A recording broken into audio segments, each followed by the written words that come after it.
अस्सलाम वालेकुम व्यूअर्स, आप देख रहे हैं उर्दू एचडी। व्यूअर्स, सुल्तान हैदर अली की वफ़ात के बाद इनके लाइक फ़ाइक बेटे टीपू सुल्तान तख्त नशीन हुए। अंग्रेज़ जहां अपनी मकाराना चालबाजियों से खित्ते पर अपनी गिरफ्त मजबूत करने में लगा हुआ था, टीपू सुल्तान जानते थे कि फ्रांसीसियों की मदद से वो बआसानी अंग्रेज़ों को खित्ते से निकाल बाहर करेंगे। अमेरिका की जंगे आज़ादी में शिकस्त खाने के बाद लॉर्ड कॉर्नवालिस को हिंदुस्तान भेजा गया। यहाँ इसने अंग्रेज़ फ़ौज और गद्दार महरों को साथ लेकर बाजी असिरनो तरतीब दी। मुआहिदा मैंगलोर बाद में बेंगोर और बेंगलोर की खिलाफ वर्जी करते हुए इत्तेहादियों की नई फहरिस्त तैयार कराई, जिसमें जानबूझकर टीपू सुल्तान का नाम शामिल नहीं किया गया। ये मामला मैसूर की तीसरी लड़ाई का पेश खैमा साबित हुआ। मैसूर की तीसरी जंग 1790। इस जंग में एक जानिब टीपू सुल्तान था, दूसरी जानिब अंग्रेज निज़ाम और मरहटे। इब्तदा में इस जंग में टीपू सुल्तान का पलड़ा खासा भारी रहा और लॉर्ड कॉर्नवालिस को पिस्पाई इख्तियार करना पड़ी। लेकिन जैसे ही मराठों की अमदाद कॉर्नवालिस को मुयस्सर आई, जंग का पासा पलट गया। टीपू को मजबूरन सुलह करना पड़ी। टीपू सुल्तान की सफारतकारी। टीपू सुल्तान जानता था कि अंग्रेज़ों को जंग में हतमी तौर पर शिकस्त दिए बगैर हिंदुस्तान की आज़ादी का ख्वाब शर्मिंदा ताबीर नहीं हो सकता। तीसरी जंगे मैसूर के बाद टीपू सुल्तान ने अपनी सफारतकारी की मुहिम तेज कर दी। टीपू सुल्तान ने शाह अफगानिस्तान से ताल्लुकात कायम कर लिए थे और शाह अफगानिस्तान शाह जमान 1795 हमा फौज में लाहौर तक आया भी।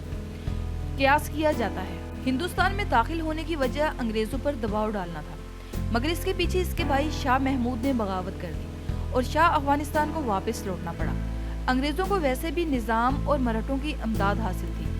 टीपू सुल्तान ने मैसूर की तीसरी लड़ाई से कबल ही तुर्की में मौजूद खिलाफत उस्मानिया से भी रवाबित कायम किए। बरतानवी मुसन्निफ जॉन की किताब में टीपू सुल्तान की जानिब से भेजी जाने वाली मुख्तलिफ सवारती मुहिमात का जिक्र इनकी किताब इंडिया अ हिस्ट्री के सफ़ा नंबर 397 से 400 के दरमियान मिलता है। मुसन्निफ इस हवाले से बताता है कि इसमें कोई शक नहीं कि मिस्र आने वाले नेपोलियन के हिंदुस्तान के हवाले से क्या ख्यालात थे और बहरे हिंद में मौजूद फ्रांसीसी कमांडर से एलईडी बॉन के साथ राब्ते में थे। प्रोफेसर निगार सज्जाद ज़हीर की तहरीर में इस जानिब इशारा मिलता है कि क्यों नेपोलियन या सल्तनत उस्मानिया की जानिब से बर वक्त अमदाद मुयस्सर ना आ सकी। वो अजीब था। सल्तनत उस्मानिया एक जानिब रूस से बरसिरे पेकार थी। सल्तनत उस्मानिया का बरतानिया और दीगर यूरोपीय ममालिक से इत्तेहाद करना पड़ा। शायद वक्त ही मौजू नहीं था। 1798 में मिस्र पर नेपोलियन के कब्जे के बाद बरतानिया से खिलाफत उस्मानिया का साथ दिया। मुसन्निफ बरतानवी जासूसी तंजीमों के बारे में लिखते हैं, जासूसी का निज़ाम इस कदर आला था कि टीपू सुल्तान और नेपोलियन के दरमियान खतूतो किताबत की शरीफ मक्का के वजह से तमाम तर अतलात मिल गईं और ये मुहिम अगर परवान चढ़ जाती तो शायद खित्ते की तारीख किसी और अंदाज में तहरीर की जाती। टीपू सुल्तान बतौर बाबाए रॉकेट साइंसेस। टीपू सुल्तान सिर्फ फ्रांसीसी या दूसरी बैरूनी कुव्वत के इंतज़ार में नहीं बैठा था। इसने एक जानिब अपनी ईजाद मैसूरियन रॉकेट को खूब से खूब बनाने की कोशिश की, जिसकी हद ज़रब इस ज़माने में 2 मील बताई जाती है। दूसरी और तीसरी मैसूर की जंग में जहां हैदर अली की जंगी चालों ने अंग्रेज़ों को परेशान कर रखा, टीपू के बनाए हुए रॉकेट अंग्रेज़ और इनके इत्तेहादियों पर कहर बनकर गिर गए। मैसूर की चौथी जंग 1799 में लॉर्ड वेज़ली गवर्नर जनरल मुकर्रर हुए। तारीख बताती है कि टीपू के फ्रांसीसियों से बेहतर ताल्लुकात पर अंग्रेज़ों के कैंप में खासी परेशानी थी। इधर टीपू पर भी पुरअज़म थे कि अंग्रेज़ों से आखिरी मार्का होकर रहेगा।